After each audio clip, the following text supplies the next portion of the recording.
¿Por qué tener una estructura? ¿Verdad?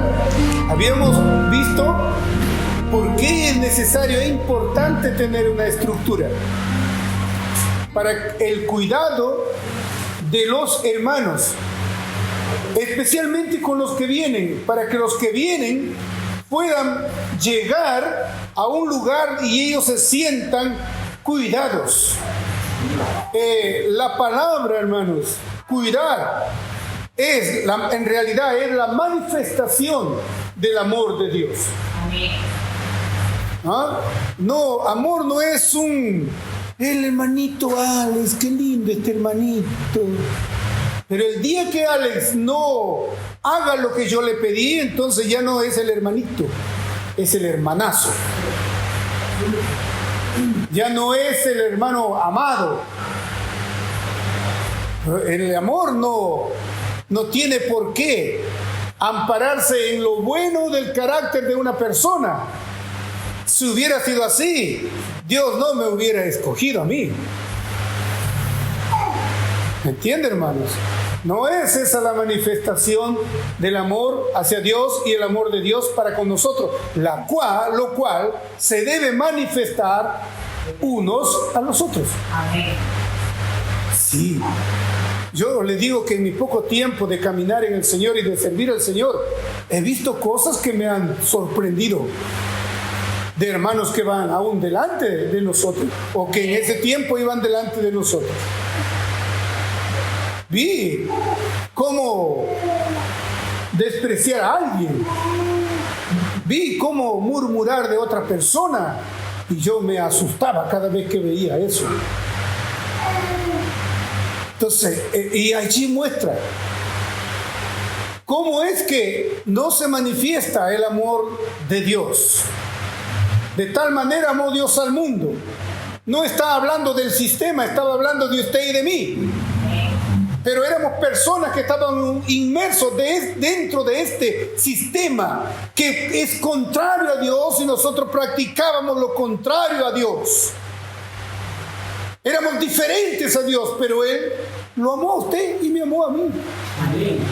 ¿Y cuál fue, como vimos la anterior, la manifestación de ese amor? Voy a darle vida.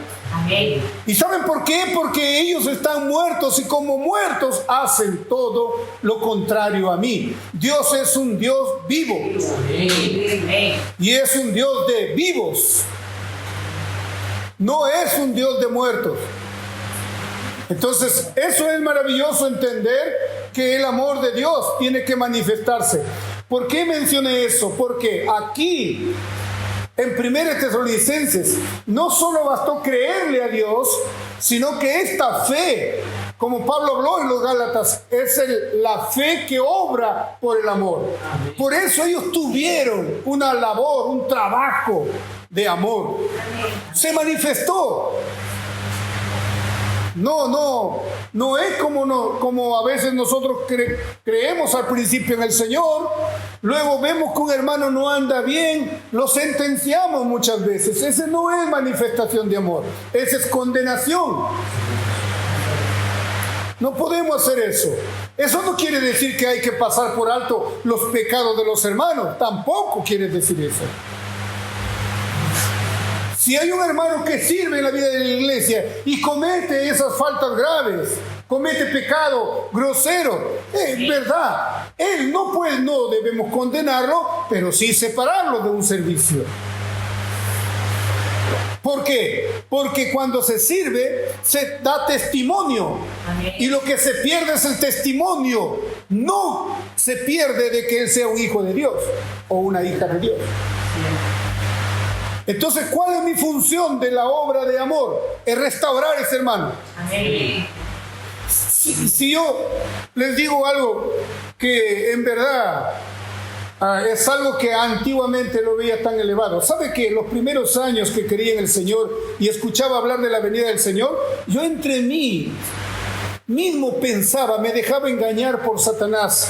Satanás me venía y me decía, no, tú no vas a lograr ser como ellos. Mira, la Biblia dice que debes ser perfecto porque Dios es perfecto. ¿Cómo tú vas a llegar a ser así? Así que vivía una vida media, entre comillas, yo mismo condenándome. Hasta que leí Juan 8, 40 para adelante. Y conoceréis la verdad y la verdad os hará libres. Entonces dije, Dios me ha llamado para vivir libre. ¿Por qué debo vivir esclavo de un pensamiento? Entonces, ¿qué pasaba? Me había esclavizado porque yo pensaba que yo podía hacer cosas que podían agradar a Dios y satisfacer a Dios. No es nuestro esfuerzo. Es Dios quien ha prometido que me va a edificar. Basta que yo le permita, Él me va a edificar, me va a madurar. Entonces, Pablo, me gusta que Pablo haya tenido una preocupación. Y una preocupación muy fuerte. Él ya no estaba con los de Tesalónica. Él estaba escribiendo desde otro lugar. Algunos opinan que él estaba escribiendo desde Corinto. Y le estaba escribiendo a los de Tesalónica. Entonces, él está preocupado. ¿Por qué? Mire, vamos a leer el capítulo 3. Y comenzamos allí. Yo también voy a utilizar acá algo que nos va a ayudar mucho. Dice aquí, Primera de Tesalonicenses, capítulo 3, del 1 al 3. Tengo acá la Biblia, la Reina Valera, y voy a leer también usted puede leer en Reina Valera, y yo voy a leer esta versión. Dice, por último, cuando ya no pudimos soportarlo más, allí, un alto. En la Reina Valera dice, por lo cual, no pudiéndolo soportar más, ahora lee el versículo 5. Por lo cual también yo, no pudiendo soportar más, hasta allí. Mire ahora. Tenemos dos versículos ahí. Y aun cuando comienza el 5, mire lo que dice el 4. Por lo demás, hermanos, ¿sabe que cuando estuve leyendo esta porción de Tesalonicenses, ahora en la casa de mi madre, antes de dormir y al despertar a veces leía, y he vuelto a leer este libro, y encontré estas palabras acá, por lo cual no pudiendo soportar más. Literalmente dice, por último, ¿saben? Es como que alguien está escribiendo una carta y usted le quiere decir, mira, y por último, parece que ya va a terminar, ¿verdad? Pero es interesante ver que Pablo, por último, dice, escribe hasta el 4 y en el 5 dice, por último, empieza el capítulo 4 y dice, por lo demás, o sea, es como que varias veces él intenta terminar la carta, pero el Espíritu Santo le muestra que aún falta. Qué hermoso es. Estos hombres nos enseñaron a nosotros, a través de su palabra, de la palabra, a aprender a ser guiados por el Espíritu Santo. Amén. Él está queriendo culminar algo y está teniendo el sentimiento y Dios le va dando más. No, falta esto, Pablo. Tienes que decirle también esto. Entonces, eso es basado en una preocupación. La preocupación de los apóstoles era la propia preocupación de Dios en ellos. Ahora, no necesita, usted no me puede decir en este momento, pero hermano, yo no soy apóstol, por lo tanto no tengo por qué tener el sentimiento de Dios. No. Basta que nosotros queramos cuidar de los hermanos, Dios va a colocar su sentimiento en nosotros. Amén. Esa es una labor, una obra de amor. Y comenzamos en el 3, dice, por lo cual no pudiendo soportarlo más, acordamos quedarnos solo en Atenas. Ellos querían seguir viajando, pero quedarnos en Atenas. No, ¿sabe qué? Los de Tesalónica están pasando mucha tribulación. ¿Será que ellos hayan retrocedido? ¿Será que ellos han dejado de practicar el trabajo de amor, tener la esperanza de la venida del Señor? ¿Será que ellos han retrocedido? Mi madre me contaba que en esos tiempos, cuando ella no veía la vida de la iglesia, pensaba que era así. Y escuchó una vez a su pastor decir, ella fue y le dijo, hermano pastor, pero tal hermana no viene, vamos a verlo. Y el pastor dijo, no, la palabra ya fue dada allá a ella. ¿Me entiende eso? Allí no había un sentimiento de Dios como el que Pablo tenía, preocupado desde ya. Están pasando tribulación. ¿Será que ellos siguen firmes? ¿Será que ellos siguen creyendo en ti? Hermanos, qué tremendo es saber que Dios puede colocar el sentimiento en nosotros. Entonces dice ahí, acordamos quedarnos solo en Atenas y enviamos a Timoteo, nuestro hermano, servidor de Dios. Quiero ahora leerles esta versión. Dice, por último, cuando ya no pudimos soportarlo más, qué interesante, hay un sentimiento en Dios, como lo veían los apóstoles, que hay muchos momentos de nuestra vida que Él ya no puede soportar más y viene a socorrernos. A veces en nuestra ingenuidad y en nuestra ignorancia permitimos que cosas vengan a hacernos sufrir. Después de eso vamos a hablar después. Pero Dios lo ve a usted, lo contempla a usted y a veces Él ya no puede soportar más y viene en el socorro de usted. Y luego dice aquí, decidimos quedarnos solo en Atenas y enviarnos a Timoteo para que los visitara. Mire, él es hermano nuestro y colaborador de Dios en la proclamación de las buenas nuevas. Es maravilloso como el Espíritu Santo habla. En una organización en el mundo, cuando llaman para trabajar en un ministerio del gobierno, los llaman unos con otros. Y ahí cuando se juntan, ellos solamente son trabajadores. Pero cuando estamos en la vida de la iglesia, Pablo dijo, Timoteo, al cual estamos enviando, es hermano nuestro. ¿Sabe qué es ser hermano? Es una relación de vida. Acostumbramos a hablar delante de Dios, todos somos hijos de Dios. Sí, hasta que vemos todos somos, todavía lo estoy viendo a mi hijo Josué con Dios, yo con Dios, usted, la hermana, con Dios. Pero acá Pablo dice hermanos, o sea, Dios dice, mira, está bien, yo soy tu padre y tú lo sabes, pero por favor, mira el que está a tu lado, es tu hermano. La vida que recibió ella o él es la misma vida que tú has recibido. Por eso que cuando ahora servimos a Dios, no solamente debemos ver que somos siervos de Dios, sino también que hay algo que nos une, que nos entrelaza, que no somos diferentes, que tenemos la vida de un mismo Padre. ¿Me dejo entender, verdad? Es normal, pasa muchas veces. ¿Quién tiene dos hijos más o menos a la edad? Concerniente a la misma edad. Usted. ¿Pelean ellos? Sí, pues. ¿Se enojan entre ellos? Sí, pues. ¿Cierto? Imagínense que eso dure de acá unos 5 años más. ¿Cómo se va a sentir el padre? ¿Cómo cree que Dios se siente cuando usted se discorde con su hermano o su hermana? Eso parte el corazón de Dios. Pablo en Filipenses le dice a los hermanos, ayúdala a Evodia y a Síntique, ayúdalos. Ellos han cooperado conmigo. Ayúdalos y diles que su nombre aún como está escrito en el libro de la vida. Lo que le quería decir Pablo es, ellos son cooperadores, pero por favor también son hermanos. Recibieron la vida de Dios y por eso están escritos acá. Oiga, pero cuidado, si siguen así, hágale recordar, su nombre aún está escrito en el libro de la vida. Aún está escrito. O sea, no vaya a ser que si permanecen en eso... Oh. Por eso la relación de hermandad es algo maravilloso. Pablo acá le dice que Timoteo, al cual ellos estaban enviando, es nuestro hermano, primero. Y luego él dice que es también un servidor o un cooperador, un servidor de Dios y colaborador nuestro en el Evangelio de Cristo para confirmaros y exhortaros respecto a vuestra fe. Qué interesante, mire aquí. Termina diciendo en el versículo 2 esto: Él es hermano nuestro y colaborador de Dios en la proclamación de la buena noticia de Cristo.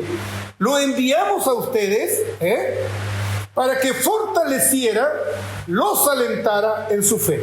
¿Por qué acá Pablo no dice que los alentara en su amor? Que los alentara en la esperanza de la venida de Cristo. Porque él dice la fe. ¿Por qué? Sin fe agradar a Dios, ¿cierto? Pero la fe es la base. Nada, usted no puede llenarse del amor de Dios si usted no toca en la palabra. La fe viene por la palabra, por oír la palabra y la palabra de Dios. Y ella es la que va engendrando, ella es la que nos va desenmascarando, ella es lo que nos va alumbrando nuestro interior. Vamos a verlo posteriormente. Ella es la que nos descubre. Ella es la que muestra que yo tengo cólera contra tal hermano. Ella me descubre. Un día conversé con un hermano, de los hermanos mayores, y le decía estas palabras. Una vez le digo, hermano, ¿usted se lleva bien con tal hermano? No, yo no tengo nada contra él. Me dijo, sí. No, yo pregunté si usted se lleva bien con él. Se quedó un poquito pensando. Bueno, le digo, si usted... sí, él me respondió, no, hermano, se nota, le digo, hermano. Se nota. Usted no puede seguir viviendo así. No basta decir eso. Yo no tengo nada contra él. ¿Qué tal si Dios dijera de usted, no tengo nada contra él? Y no le habla nunca.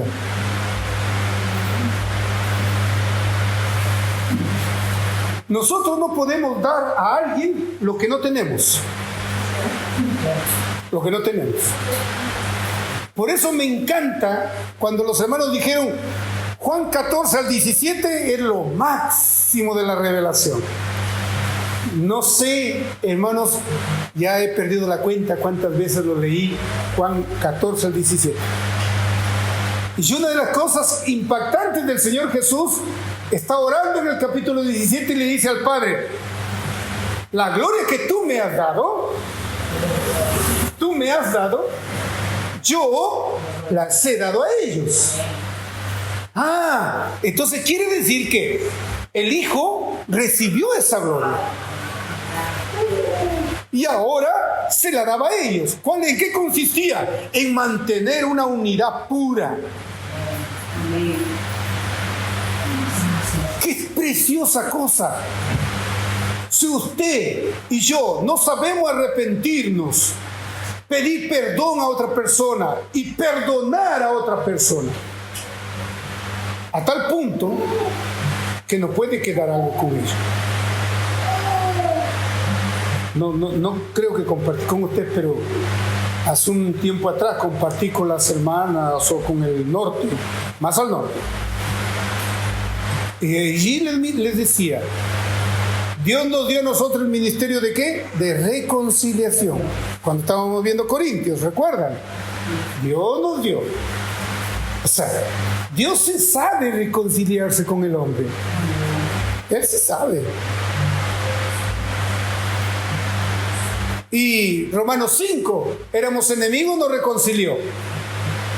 Y luego dice que hoy seremos más salvos, o sea, cada vez más reconciliados con Dios. Y entonces, ¿por qué nosotros cuando nos reconciliamos? Hasta ahí nomás. No, hermano, yo ya pedí perdón, pero hasta ahí nomás. Es rara esa reconciliación. Es extraña esa reconciliación. Porque Dios no es así. ¿Me dejo entender? No, hable. No, pero ese corazón de acá dice, mi sentimiento y mis pensamientos son contrarios a lo que él dice. Bueno, no le haga caso a su corazón, pues. vaya en contra de eso. Amén. Oh Señor Jesús, y exhortamos con respecto a vuestra fe. Eso es, nunca debemos perder esto. Perdemos la fe, perdemos todo. Perdemos todo. ¿Ok? A fin de que nadie se inquiete por estas tribulaciones, porque vosotros sabéis que para esto estamos puestos. Mire, ahora permítame leer esta porción de la palabra, aquí, en esta versión. Y los ayudará a no ser perturbados por las dificultades que atravesaban. Pero ustedes saben, escuche bien esta palabra para nosotros, pero ustedes saben que estamos destinados a pasar por tales dificultades. Así que ninguno de nosotros va a quedar exento de pasar dificultades. Ninguno. Más bien, preocúpese si no tiene dificultades. Ahora, por otro lado, no piense que vamos a vivir todo el tiempo teniendo dificultades. ¡No! ¿Por qué? Porque Dios nos da momentos y grandes momentos de refrigerio, momentos de satisfacción. Hoy Dios me dio la oportunidad de estar en la casa de mi madre y le agradezco a Él y le decía: Señor, gracias porque me diste a mí para poderle apoyar a mi madre. Y con mi esposa le hemos arreglado todo un cuarto donde ella debe habitar tranquilamente. ¿Sabe que ese es un momento de regocijo, de alegría, de paz y de agradecimiento a Dios? Dios nos da momentos de regocijo, nos da momentos de regocijo. Ver crecer a los hijos y ver que ellos se aferran a Dios son momentos de alegría. Aún cuando ellos tienen algún logro aquí en la tierra, son momentos de alegría. Entonces Dios nos da de todo y compensa, pero no debemos perder la vista de que cada uno de nosotros fue también preparado por Dios para esto. Pero ustedes saben que estamos destinados a pasar por tales dificultades. Ahora, le pregunto, ¿por qué Dios quiere que el hombre pase dificultades? Según Pedro, la carta de Pedro, el capítulo 1, versículo 6, él habla, dice que pasaremos tribulaciones si es necesaria. Pero acá nos confirma de que es necesario. El primer capítulo del Apocalipsis, Juan también escribe diciendo: yo, compañero vuestro, copartícipe en las tribulaciones en Cristo Jesús. Esa es la gran diferencia. No vamos a sufrir, como dijo Pedro, como un mundano. Si usted se mete como un mundano a hacer cosas que hace el mundano y después sale en situaciones complicadas, no le diga nada a Dios, ni sienta un en su corazón porque no me cuidaste. Usted fue tras eso y sufre como inconverso, como mundano. Amén. Entonces, ¿pero para qué son los sufrimientos? ¿Para qué Dios permite sufrimientos? Vemos hombres en la Biblia que pasaron sufrimiento para que se muestre lo que hay en su corazón. ¿Sí? Muy bien, entonces. Entonces voy a leerle algo interesante. Hay muchos versículos con respecto a eso, pero quiero leerle uno que es el Salmo 139. ¿Ya? Mire lo que dice. Oh Señor, has examinado mi corazón y sabes todo acerca de mí. La Biblia, por un lado, dice: engañoso es el corazón del hombre. Entonces Dios acá dice que Él examina nuestro corazón. Así que cuando pasamos un momento de tribulación o de aflicción, Dios quiere ver, pero Él lo ve. Pero Él también quiere que usted lo vea, que yo lo vea. Por eso permite, para ver cuál es nuestra reacción ante la situación. ¿Seguimos confiando en Él o nos desesperamos pronto? ¿O somos de aquellos que dicen: ya no saldré de este problema? Ya, pues ¿qué voy a hacer? Ese tipo de cristiano a Dios no le gusta. No agrada a Dios de eso. Amén. No es algo que satisface el corazón de Dios de esa manera. Es para ver, para que sea nuestro corazón examinado, expuesto, tanto a Dios y para nosotros. Amén. Y Pablo habló que hay tristeza, ¿verdad? Sí. Pero hay tristeza que va para arrepentimiento. Entonces, cuando Dios nos alumbre y usted se da cuenta, por ejemplo, yo, sí lo saludo a este hermano o hermana, pero como que dice la gente, no lo paso.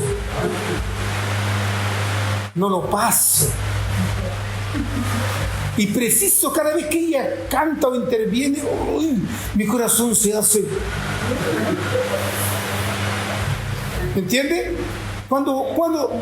Pues, déjeme decirle que después, cuando usted es expuesto ante esta situación, usted debe agradecerle a Dios porque fue expuesto.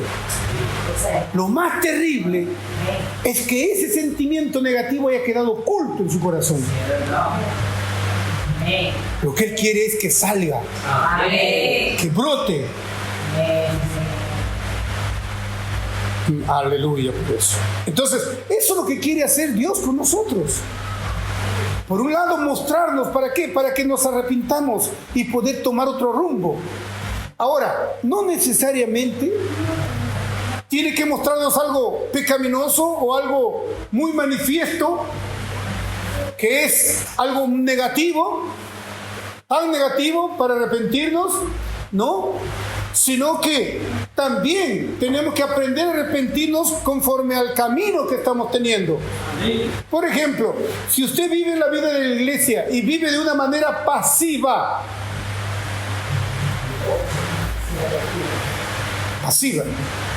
por si acaso nos ha pasado, recuerdo, ahora yo puedo testificar que mi esposa se preocupa mucho por los hermanos y las hermanas. Pero cuando me casé con ella pensaba que serían las reuniones de sábado, domingo y a la casa. Y todo tranquilito. Dejábamos la ofrenda, el diezmo y se acabó. Todo está en paz. Pero ese es vivir un evangelio pasivo. Eso no es un evangelio dinámico, activo. No, así no se vive la vida de la iglesia. Eso nos enseñó la religión. Porque de chiquito la abuelita nos llevaba a la misa y nos sentaba ahí y mudos, ¿sí? Nosotros estábamos ahí, ¿hasta qué hora no terminar esta reunión? Estábamos ahí, Y cuando ya el sacerdote cogía esto y hacía esto y comía y ya está listo, se está terminando. Ahí sí nos despertábamos bien. Pero nos fuimos acostumbrando pensando que el vivir a Dios es también una vida de ese tipo de reuniones. Y no es así. ¿Sí? Ya los hermanos nos hablaron antes que el evangelio se debe vivir de las puertas para afuera. Sí. ¿Sí? Mañana el hermano o la hermana que está pasando dificultades no está aquí, en este local, está en su casa. Si usted apenas sabe, usted debe correr. ¿Sí? No piense que Dios no hizo eso por usted. Lo hizo por usted y lo hizo por mí. Lucas 15. Todas las tardes veía y salía para ver cuándo regresa el hijo. Y cuando lo vio, corrió Dios. ¡Wow! Corrió Dios, ¿no? Nosotros, mañana voy. No hay algo que se activa dentro de nosotros. No hay un fuego que se active en nosotros para correr tras los hermanos. Señor Jesús, porque también estando con vosotros predecíamos que íbamos a pasar tribulaciones como han acontecido, y sabéis. Por lo cual también yo, no pudiendo soportar más, envié para informarme de vuestra fe. No sea que os hubiese tentado el tentador y que vuestro trabajo resultase en vano. Acá, cuando usted lee este versículo, por ejemplo, no se olvide que está leyendo Tesalonicenses, primera. Acá Pablo habló que la fe, envié para informarme de vuestra fe. Y luego él dice, no sea que os hubiese tentado el tentador y que nuestro trabajo resultase en vano. Ajá, muy bien, qué interesante. La preocupación de Pablo es que ellos se mantuvieran firmes. ¿Sí? Firmes. Creyéndole a Dios. Que esa tribulación va a pasar. ¿No dice a la iglesia en Esmirna? Tendrán tribulación por 10 días. La tribulación tiene un tope. No va a sufrir usted toda su vida. No. Tiene un tope. Pero acá habla de ellos con referente a que se mantengan firmes. Pero relacionado a Pablo, a ellos, a lo que hicieron, dice el trabajo. ¿A qué trabajo se refería? Al trabajo de amor que los apóstoles habían hecho con ellos. Entonces, Tesalonicenses está muy claro, ¿verdad? Tiene una estructura en la cual se basa todo el mensaje. ¿Cuál? Fe, amor y esperanza. Amén. Y acá nos dice, con respecto al trabajo. Con respecto al trabajo no debe parar. ¿Sabe por qué le digo esto? Porque, miren, bueno, por nombre casi no los conozco mucho, salvo nuestra hermana Cecilia. No conozco mucho sus nombres. De rostro sí. Mari, amén. Yolanda. Vamos a poner, puedo tomar su nombre, hermana Yolanda, ¿correcto? Nuestra hermana Yolanda, ¿cuántos años tiene en la vida de la iglesia? ¿Ah? Unos meses. Unos meses, perdón, entonces no puedo tomarlo como ejemplo. ¿Quién tiene más de 5 años? La hermana ya, el hermano Lincoln, vamos, ya está. A Lincoln voy a tomarlo, a ver. Tiene más de 5 años Lincoln ya. Entonces, vamos a suponer que Lincoln está pasando un momento muy difícil. Véanlo, él es joven. Y yo digo, desde el tiempo que yo conocí a Lincoln, a hoy, él sigue siendo un joven, pero un joven en madurez. Y a mí me agrada mucho ver el tipo de jóvenes. Ahora, pero él no está libre de pasar alguna aflicción, una situación complicada. ¿Sí? Muy bien, ya está. Vino un caso ahí para él fuerte. Y Pablo acá habla del trabajo. No haya sido en vano, por favor. No está hablando que los tesalonicenses perdieran la salvación. No está hablando de eso. De que nuestro trabajo no haya sido en vano. ¿Qué quiere decir Pablo? El trabajo de amor es para llevarlos ¿a qué? A permanecer en la esperanza, la cual está relacionada con la venida del Señor. Entonces, si él pasa una aflicción, imagínense que Lincoln pasa una aflicción y entonces él dice, bueno, pero llaman, hermano, por favor, puede venir a orar, tengo un problema aquí en la casa. Y Lincoln, no, hermano, no puedo ir porque yo también tengo un problema peor. El trabajo de amor no depende del estado en que usted está. ¿Me dejo entender, hermano? No, pero hermano, estoy mal. Sí, mi Señor, su trabajo de amor fue hasta morir en la cruz. Así que cuando nosotros veamos esta situación, nosotros, aunque estemos delicados, debemos ir. Aunque estemos pasando un momento, debemos ir y ayudar al resto. Amén. Usted ayuda y Dios le ayuda. Amén. Mucho más rápido. Tenemos que aprender a vivir el trabajo de amor que hay acá. Amén. Por eso Pablo estaba preocupado. ¿El trabajo de amor que hemos hecho va a ser en vano? O sea, ¿no los voy a ver en la gloria a ustedes? Por eso no pude aguantar más, no pude soportar más y tuve que enviar a Timoteo para que Timoteo pueda fortalecerlos a ustedes y ustedes se mantengan firmes. Y sabemos que cuando Timoteo regresa, Pablo les escribe, ¿no? ¡Wow! Cuando Timoteo regresó y nos dijo que ustedes estaban más firmes, ¡wow! Fue la alegría para Pablo. Esa es nuestra alegría, que los hermanos estén caminando firmes. Amén. Dice luego, en el 6, pero cuando Timoteo volvió de vosotros a nosotros y nos dio las buenas noticias de vuestra fe y amor, y que siempre nos recordáis con cariño, deseando veros como también nosotros a vosotros. Qué hermoso, regresó con una buena noticia. Ahora, la aflicción, ya hemos visto, es para mostrar algo. Pero ¿qué nos hace mantenernos firme en la aflicción? La fe. Muy bien. ¿Fe en qué? Ay, mire, ahora va a ver usted acá. Quiero que sepa esto. Voy a seguir con el Salmo 139. Cuando él dice, aquí el salmista, oh Señor, has examinado mi corazón, acá hay algo interesante. Y sabes todo acerca de mí. Ve, sabes cuando me siento y cuando me levanto. Conoces mis pensamientos aun cuando me encuentro lejos. Me ves cuando viajo. Aleluya, ¿no? Por esta traducción.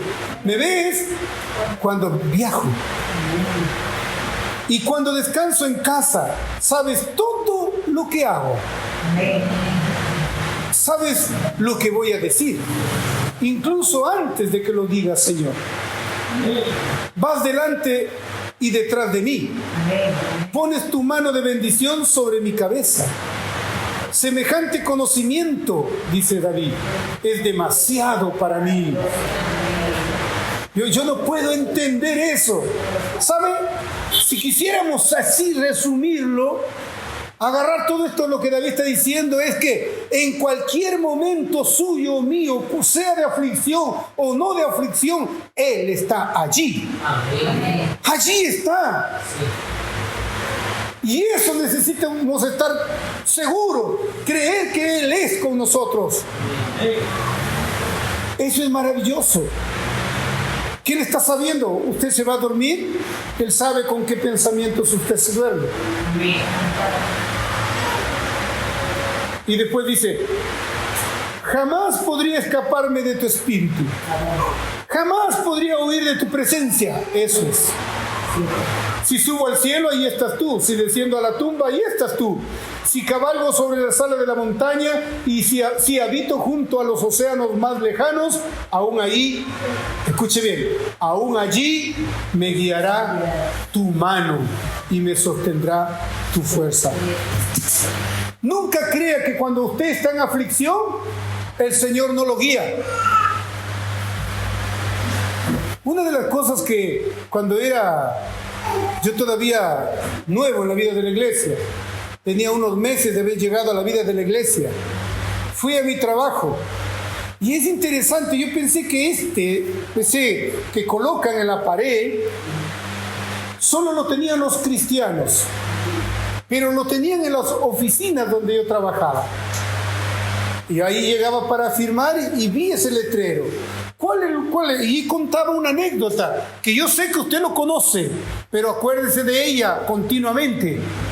Hablaba de que un hombre soñó, tenía grandes problemas este hombre, y aún teniendo grandes problemas soñó que estaba caminando por la orilla de un mar. Y él comenzó a mirar en la arena unos pasos que se marcaban, pero él no veía quién caminaba, sino veía los pasos que se marcaban, las huellas. Y le dijo al Señor, ¿no ves? En estos momentos difíciles, yo estoy solo caminando. Yo estoy solo caminando. Y el Señor le habló. Esas huellas que tú ves allí en la orilla no son tuyas, son mías. Y en estos momentos difíciles yo te cargo. Usted puede pasar momentos difíciles. ¿Cree que yo no lo he pasado? Una vez estábamos en una combi con nuestro hermano Roberto. Estoy contando muchos años atrás y algunos hermanos habían comenzado el famoso colportaje con las combis acá en el Perú. Y un hermano nos llamó para conversar con los dos. Nos llevó, subimos en la combi y nos llevó. Y cuando estábamos en la combi, el hermano comenzó, hermano Roberto, hermano Amaya, nosotros estamos aquí en esta ciudad grande, yo estaba en una ciudad muy grande del Perú, y ahí nos dice esto: parece que ustedes no tienen cuidado de nosotros. Nosotros desayunamos, almorzamos, pero en la noche tomamos algo ligerito nada más, porque no tenemos más en la noche que comer. Nuestro hermano Roberto lo quedó mirando y le dijo: ¿qué? ¿Y tú crees que nosotros no lo hemos pasado? ¿Sabes que cuando yo escuché a este hermano, me entristecé primero porque dije: está perdiendo la gran oportunidad que Dios le está dando? Yo no dije a él esto, pero yo lo había vivido. Cuando empecé y quería predicar el evangelio, me fui por lugares de Chimbote para adentro. Y llegué a un pueblo porque sabía que en ese pueblo los hermanos que reunían ahí, todo se había destruido y no había más reuniéndose. ¿Y sabe cuánto tenía en mi bolsillo? Yo tenía 50 céntimos en mi bolsillo, hermano. Pero eso no quitó el calor que había en mi corazón de ver ese lugar y de predicar allí el evangelio.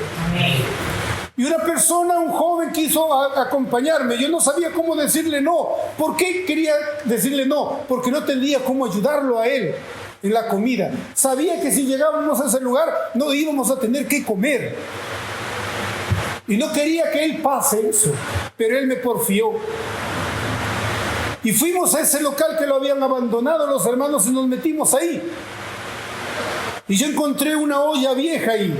Lo primero que hicimos es salir a predicar, y luego cuando vine ya era como la 1 de la tarde y no había qué comer. Entonces encontré una olla vieja, puse unos adobes ahí, puse unas leñas, ahí unos palos, y salí. Salí y le oré a Dios. Le dije: Señor, no tengo dinero, tengo 50 céntimos. Mi hermano joven que ha querido venir conmigo no tiene que comer. Guíame la casa con que yo debo tocar. Y toqué. Salió una señora. Señora, perdona, le digo: mire, yo solo cuento con 50 céntimos.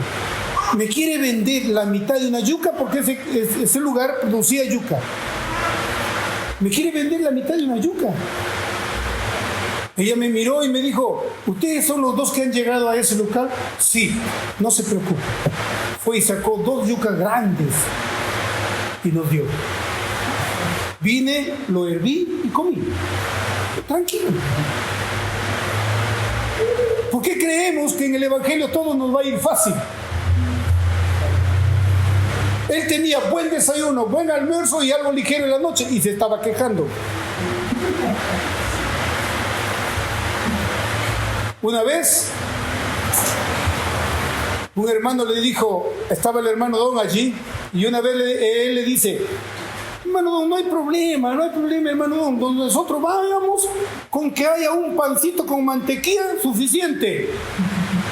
Y el hermano le dijo: ¿qué? ¿Y si hay un pan sin mantequilla?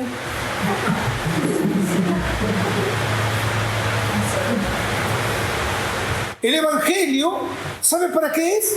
Para que usted disfrute la presencia de Dios y Dios lo transforme. Amén. Yo no he sido puesto en la tierra para disfrutar todo lo que hay en la tierra todo el tiempo y decir: ¿ves? Me va bien porque tengo a Dios. No es así. Lo más maravilloso para nosotros es disfrutar, saber que Dios está.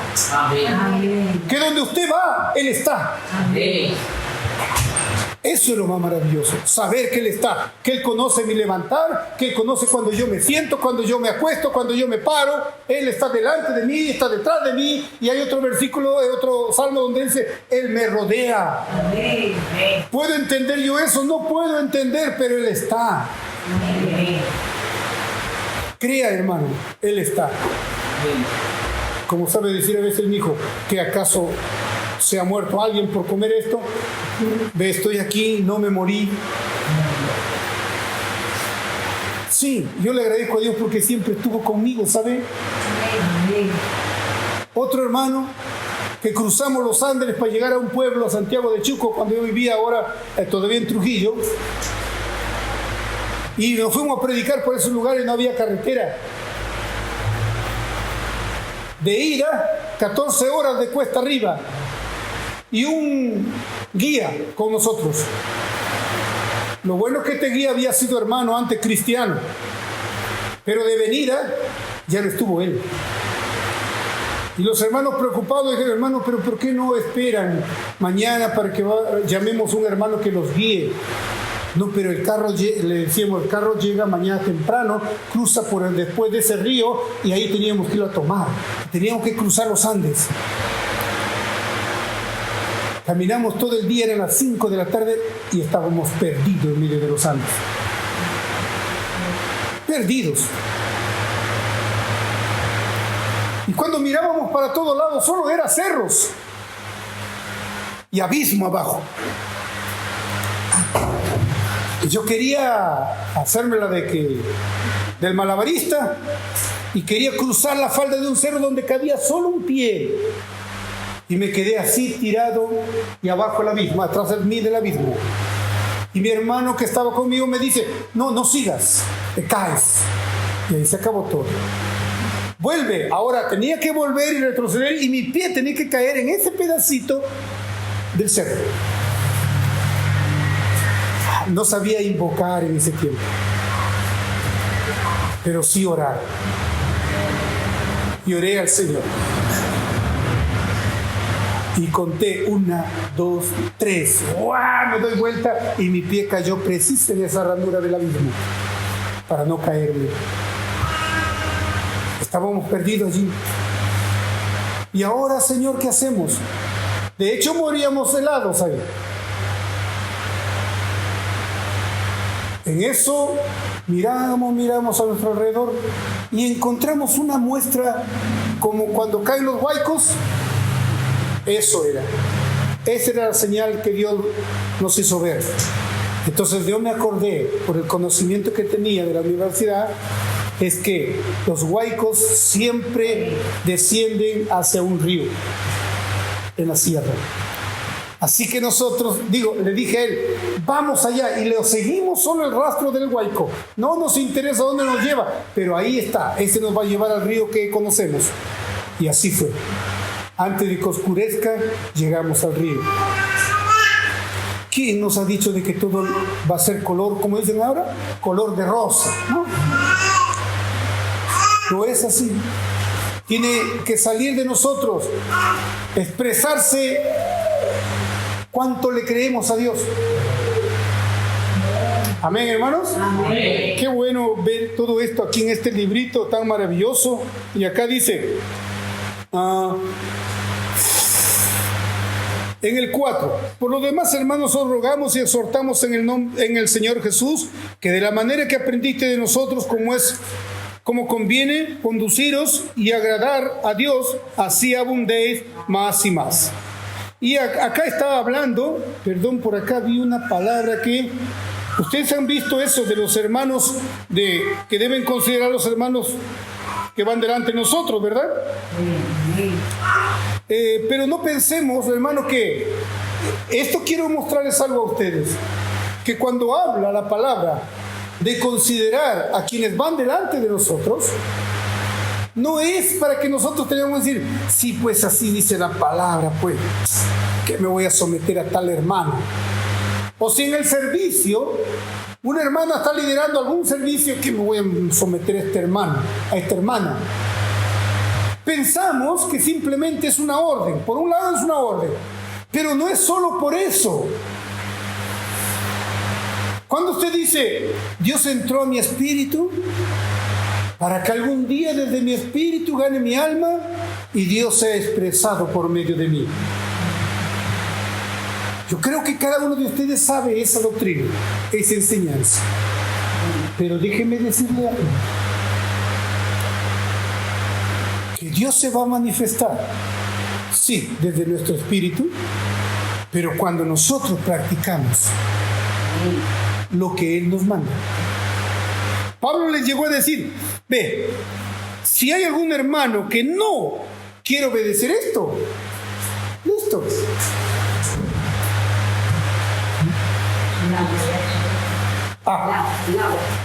Perdón, gracias. ¿Me dejo entender, hermanos? ¿Por qué Dios quiere que nosotros, o sea, por un lado, mire, permítanme, voy a leerles algo. Hebreos 13:17.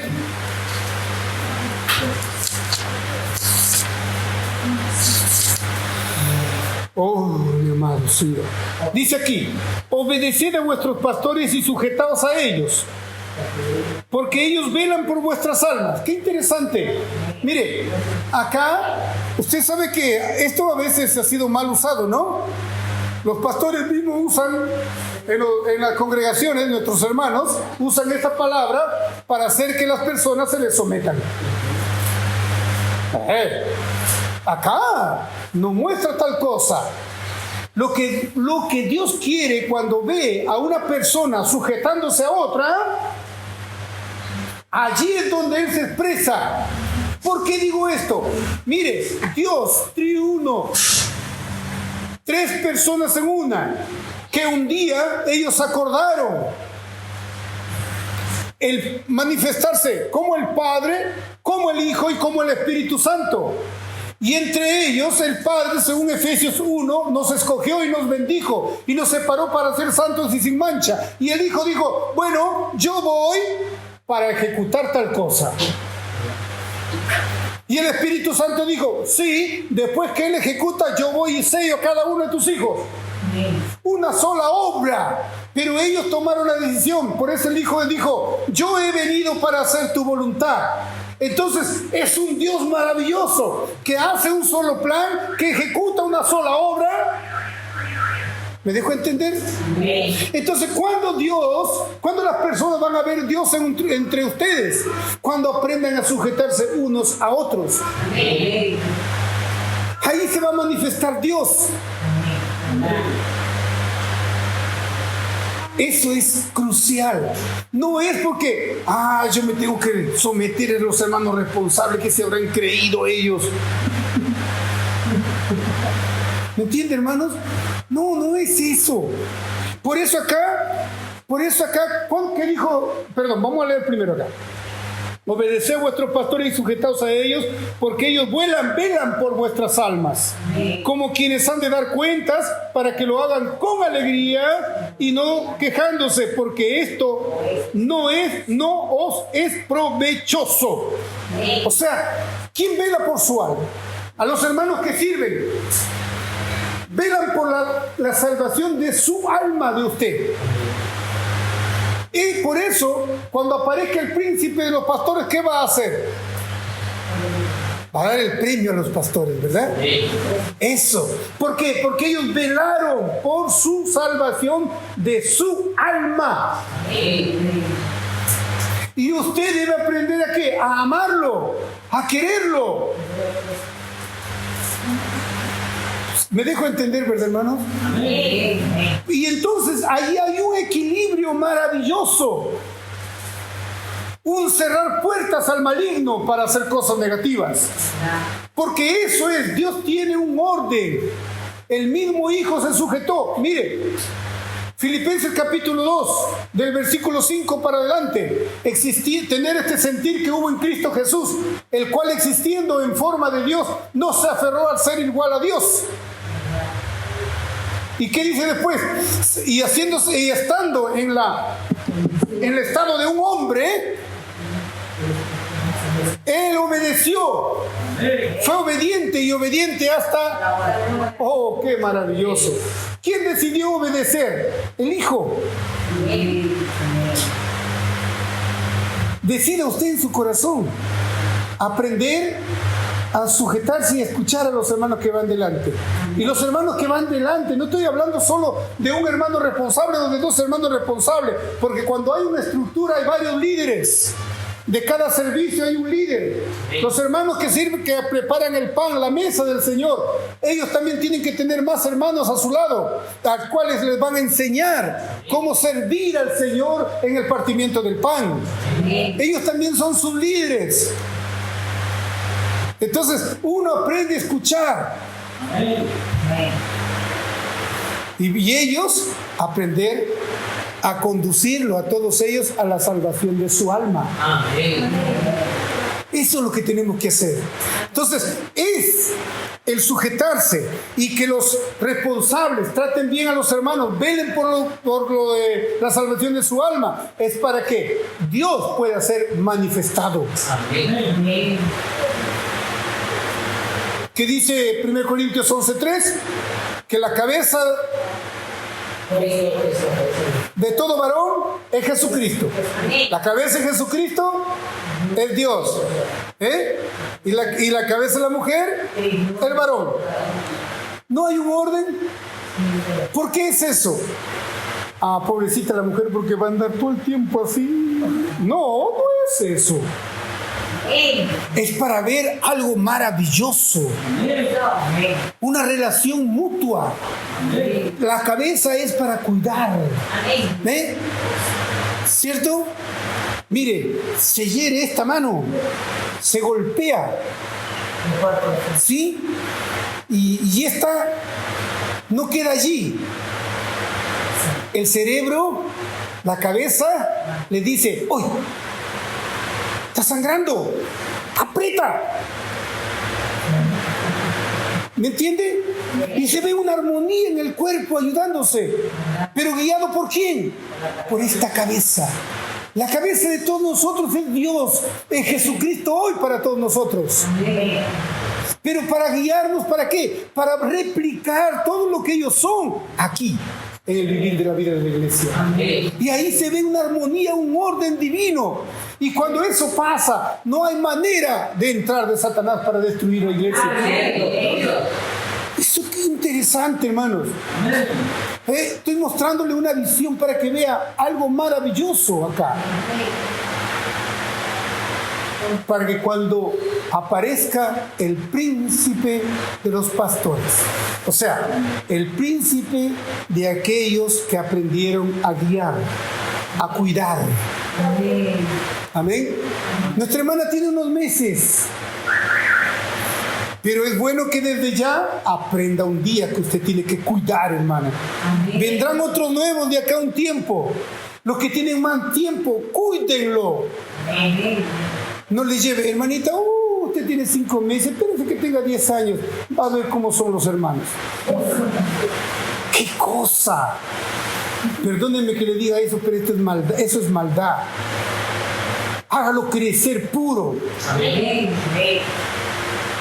Vele por ella, que en los momentos difíciles usted tiene que sentir como el apóstol Pablo, no sea que pase una tribulación y decaiga y van a ser la fe de todos los que han cuidado de ella. Vaya a ser el trabajo, van a ser el trabajo. No es así. Cuídelo. Mire nuestro hermano con el bebé. Lo carga, lo cuida, porque es un bebé. Haga que la persona nueva que pasa una aflicción se sienta seguro con usted. Como cuando un bebé está sostenido. Mi hija me decía de chiquita, cuando yo me veía ni bien, quería que yo haga así, lo tire arriba y lo agarre. Todo el tiempo, casi todos los días me pedía lo mismo. Porque ella sabía y estaba segura que yo lo iba a coger. Debemos estar seguros de que Dios está con nosotros. Seguros en lo que hemos creído, seguros en lo que estamos viviendo, para que sea algo armonioso. Amén. Amén. Amén. Bueno, allí voy a quedar. Me faltó todo el capítulo 5 y parte del 4. Habla al final del capítulo 4, habla del amor fraternal. Fraternal. Desde ya ahí está hablando acerca de la relación entre hermanos. Amén.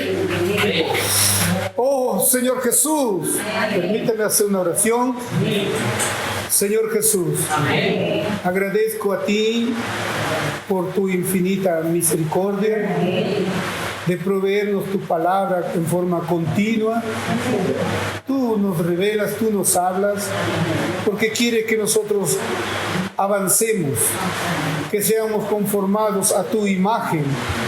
Sí, Señor. Y te decimos a ti, mi Señor, que usted prometió edificarnos como iglesia. Amén. Amén. Amén. Amén.